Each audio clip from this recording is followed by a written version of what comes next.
खबर एक बेटी की उस लड़ाई से जुड़ी है जो इंसाफ मांग रही थी, लेकिन उसे मौत मिली।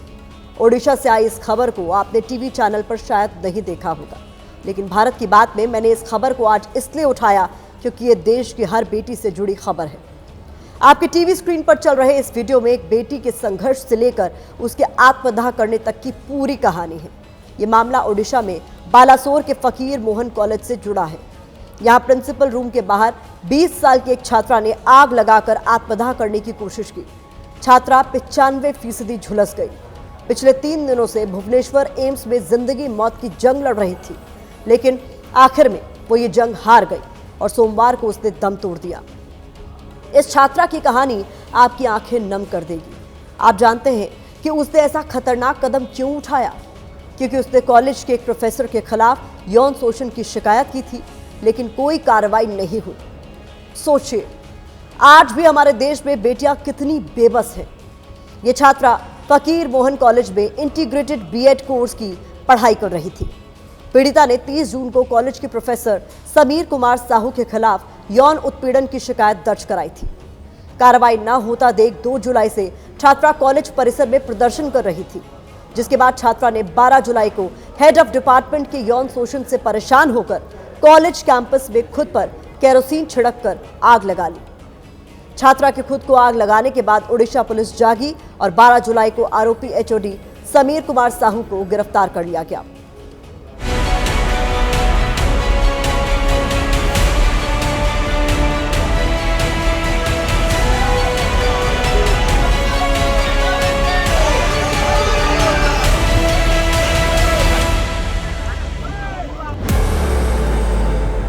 यौन शोषण के खिलाफ उसने आवाज उठाई, लेकिन उसे न्याय नहीं मिला। थक हार कर उसने खुद की जिंदगी दांव पर लगा दी।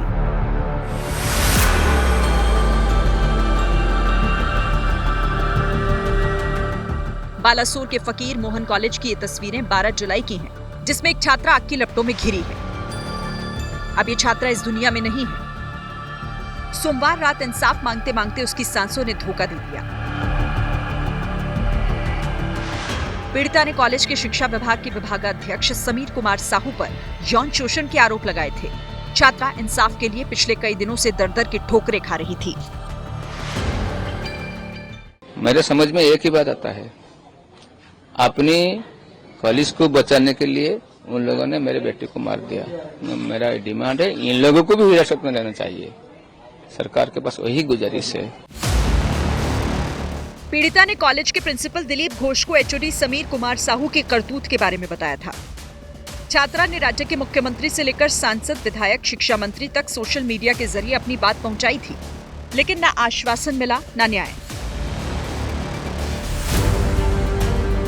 छात्रा ने आरोप लगाया था कि कॉलेज के एचओडी समीर कुमार साहू ने शारीरिक संबंध बनाने की मांग की थी, जिसके बाद कॉलेज के छात्रों ने उसी दिन कॉलेज का घेराव किया था। छात्रों की मांग पर कॉलेज ने इंटरनल कंप्लेंट कमेटी बनाई थी।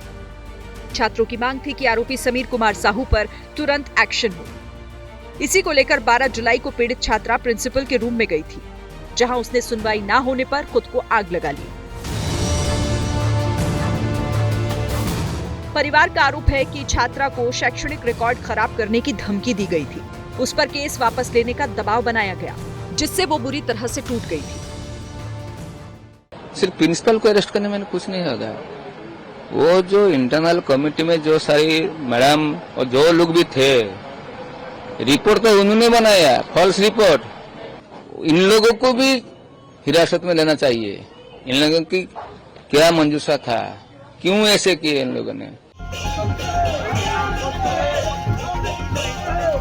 आज कड़ी सुरक्षा के बीच पीड़िता का अंतिम संस्कार कर दिया गया। परिवार की आंखों में आंसू भी थे और गुस्सा भी।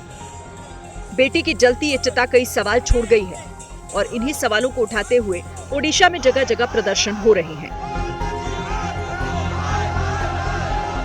आज कांग्रेस ने भी बेटी के लिए सड़कों पर उतरकर न्याय मांगा।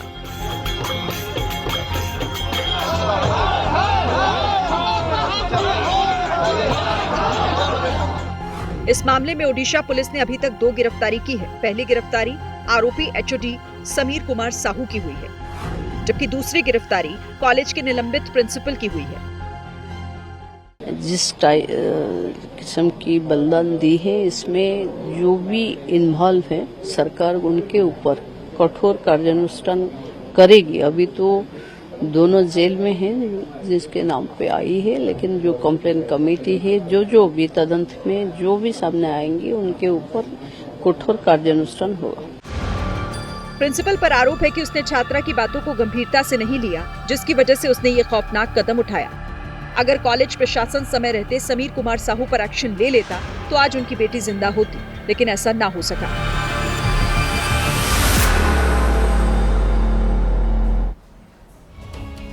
ओडिशा में 24 साल बाद सरकार बदली है, लेकिन महिलाओं पर हो रहे अत्याचार अब भी नहीं रुक रहे।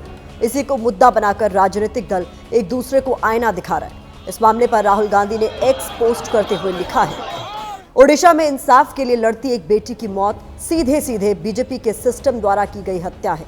मोदी जी, ओडिशा हो या मणिपुर, देश की बेटियां जल रही हैं, टूट रही हैं, दम तोड़ रही हैं और आप खामोश बने बैठे हैं। राहुल गांधी के इस एक्स पोस्ट पर केंद्रीय मंत्री धर्मेंद्र प्रधान ने भी एक्स पोस्ट कर जवाब दिया। धर्मेंद्र प्रधान ने लिखा, ओडिशा की घटना ने पूरे देश को झकझोर दिया है, लेकिन कांग्रेस ने इसे भी अपनी राजनीतिक रोटियां सेकने का मौका बना लिया। कांग्रेस ने हर दुर्घटना में अवसर तलाशने का काम किया है। राहुल गांधी को अपने इस गैर जिम्मेदाराना बयान के लिए पीड़ित परिवार से तुरंत माफी मांगनी चाहिए। छात्रा के लिए मांगे जा रहे न्याय के शोर के बीच राजनीति शोर भी खूब सुनाई दे रहा है।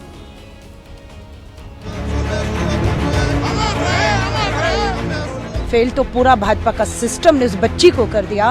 उसकी समय रहते गुहार सुन ली होती, कार्रवाई कर दी होती, तो आज बच्ची अपने आप को आग के हवाले ना करती। वेकअप कॉल है, वो बच्ची अपना जान देने के लिए निकल गई, केवल हम सबको जगाने के लिए कि हम सब जगेंगे।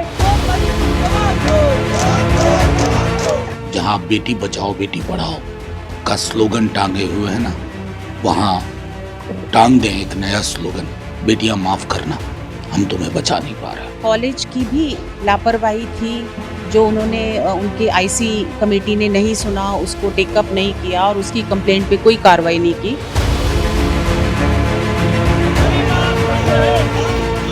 दुर्भाग्य है इस देश का कि एक बच्ची को न्याय की आस में अपनी जान गंवानी पड़ी। ये बिल्कुल बर्दाश्त नहीं जो ओडिशा में हो रहा है, वो महिलाओं के खिलाफ एक बहुत बड़ा षड्यंत्र है। इनका डॉक्टर सब काम नहीं करता, कोई भी देखता नहीं उसको, देख के प्रतिक्रिया भी किया, एमएलए के पास गए, एमपी के पास गए, कोई प्रतिक्रिया नहीं। 2 करोड़ मुआवजा उसे दिया जाए, उसके परिवार को।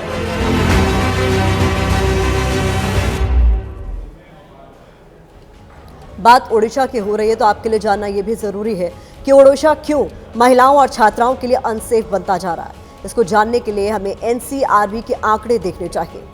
नेशनल क्राइम रिकॉर्ड ब्यूरो के मुताबिक ओडिशा में साल 2019 में 1382 रेप केस दर्ज हुए थे, यानी हर दिन 4 रेप केस। साल 2020 में 1211 रेप की वारदात हुई, यानी हर दिन ओडिशा में 3 रेप केस रिपोर्ट हुए। साल 2021 की ही बात कर लें तो यहां 1456 रेप केस दर्ज हुए, यानी हर दिन 4 केस, जबकि साल 2022 में 1464 रेप की वारदातें हुई, यानी हर दिन 4 रेप की वारदातें ओडिशा में हुई। इस मामले को लेकर एक अपडेट आपको और दे देते हैं। बालासोर आत्मदाह मामले में पीड़िता की मौत के बाद अब यूजीसी ने जांच के लिए 4 सदस्यीय समिति बनाई है। ये समिति आत्मदाह मामले से जुड़ी परिस्थितियों की जांच करते हुए भविष्य में ऐसी घटनाओं को रोकने के लिए अपने सुझाव देगी।